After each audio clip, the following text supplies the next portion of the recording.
আচ্ছা, আপনাদের কোন খাবারটা বেশি পছন্দ বলেন তো? পিজ্জা না বার্গার? আর পিজ্জা হলে কোন জায়গার পিজ্জাটা বেশি পছন্দ? আর বার্গার হলে কোন জায়গার বার্গারটা বেশি পছন্দ? অবশ্যই কমেন্ট করে জানাবেন। তো আজকে আমাদের পিজ্জা খেতে ইচ্ছা হয়েছে। তো আমরা বের হয়ে পড়েছি আমাদের বাসার কাছাকাছি যে আউটলেট আছে ডোমিনোসের সেই আউটলেটে। ডোমিনোসের পিজ্জাটা আমাদের কাছে বেশ ভালো লাগে কারণ অন্যান্য পিজ্জার চাইতে এটা আমাদের কাছে একটু ডিফারেন্ট লাগে। আর ডোমিনোসে হচ্ছে সবসময় একটা অফার চলতে থাকে, সেটা হচ্ছে ৳১১০০ থেকে শুরু হয় একটা অফার। ৪টা স্মল সাইজের পিৎজার প্রাইস শুরু হয় ৳১১০০ থেকে, ৳১২০০ রয়েছে, ৳১৩০০ রয়েছে, এগুলো ফ্লেভার বুঝে দাম। তো আমরা আজকে ৳১১০০ প্যাকেজটা নিয়েছি আর সাথে হচ্ছে ২টা কোল্ড ড্রিঙ্কস আলাদাভাবে নিতে হয়েছে। আমরা আসলে এই প্যাকেজটাই নেই, কখনো ৳১১০০ প্যাকেজ নেই, কখনো ৳১২০০ প্যাকেজ নেই। মানে ১১০০ বা ৳১২০০ 4টা পিৎজা ট্রাই করা যায়, ৪ ধরনের পিৎজা ট্রাই করা যায়, এটাই আমাদের কাছে ভালো লাগে। আর স্মল সাইজ হলেও একটা পিৎজা কিন্তু ২ জন অনায়াসেই খেতে পারে। আর ডোমিনোসের পিৎজার সবচেয়ে স্পেশাল দিক হচ্ছে এদের ক্রাস্টটা। অন্যান্য জায়গার ক্রাস্ট কিন্তু একদমই এরকম হয় না।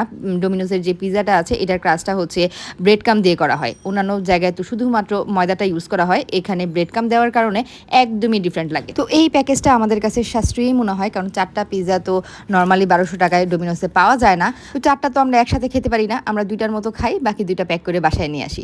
আর এখানে 4 ধরনের পিৎজা ছিল, তো একটা হচ্ছে মাশরুম আর চিকেন মিক্স ছিল। মাশরুম আর চিকেন মিক্সটা আমার কাছে বেশি ভালো লেগেছে।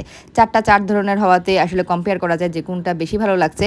তো আমার কাছে মাশরুম আর চিকেন মিক্স যেটা ছিল এটা বেশি ভালো লেগেছে। প্রিয়র কাছে আবার শুধু চিকেন আর চিজ যেটার মধ্যে বেশি ছিল সেটা বেশি ভালো লেগেছে। আসলে একেকজনের টেস্ট বাড একেক রকম। তো আমাদের কাছে একেকজনের কাছে একেকটা ভালো লাগে।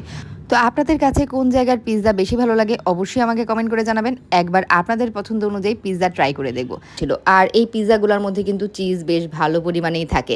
সো চিজ সাথে হচ্ছে ব্রেড কামের যে ক্রাঞ্চি একটা ভাব থাকে, সব কিছু মিলে আমাদের কাছে বেশ ভালো লাগে। তবে ডোমিনোসে গেলে আমি যে জিনিসটা মিস করি সেটা হচ্ছে টমেটো সস বা কেচাপ। টমেটো সস বা কেচাপ ছাড়া আমার পিৎজা খেতে খুব একটা ভালো লাগে না। তো ডোমিনোসে এই টাইপের কোনো কিছু সার্ভ করা হয় না, তারা শুধু চিলি ফ্লেক্স আর হচ্ছে অরিগানোগুলাই সার্ভ করে। তো হচ্ছে আমি টমেটো ক্যাচাপটা মিস করি। তো যে পিৎজাগুলো বাকি থাকে বাসায় এনে খাই, ওইটা হচ্ছে আমি বাসায় এনে টমেটো ক্যাচাপ দিয়ে খাই। তো 4টা পিৎজা অর্ডার করলে নর্মালি 2টা পিৎজা আমাদের খাওয়া হয়, বাকি 2টা আমরা প্যাক করে নিয়ে আসি। কিন্তু এইবার আমাদের 3টা পিৎজাই সেখানে খাওয়া হয়ে গিয়েছে। তো একটা পিৎজা প্যাক করে নিয়ে আসছি যে বাসায় এসে পরদিন খাবো। আর আমরা হচ্ছে বিভিন্ন প্লেসে আমাদের খাবার ট্রাই করতে ভালো লাগে। তো পিৎজা খাওয়ার পর মনে হলো যে আমরা ডেজার্ট কোনো একটা আইটেম খাবো, ফালুদা টাইপের কিছু একটা খাবো। তো উত্তরার মধ্যে সুন্দর একটা প্লেস আছে যেই রেস্টুরেন্টের ফালুদাটা আমার কাছে বেশ ভালো লাগে। নেক্সট ব্লগে দেখাচ্ছি যে কোন রেস্টুরেন্টের ফালুদা আমার কাছে বেশি ভালো লাগে। তো আজকের ব্লগ এখানেই শেষ করে দিচ্ছি। আল্লাহ হাফেজ।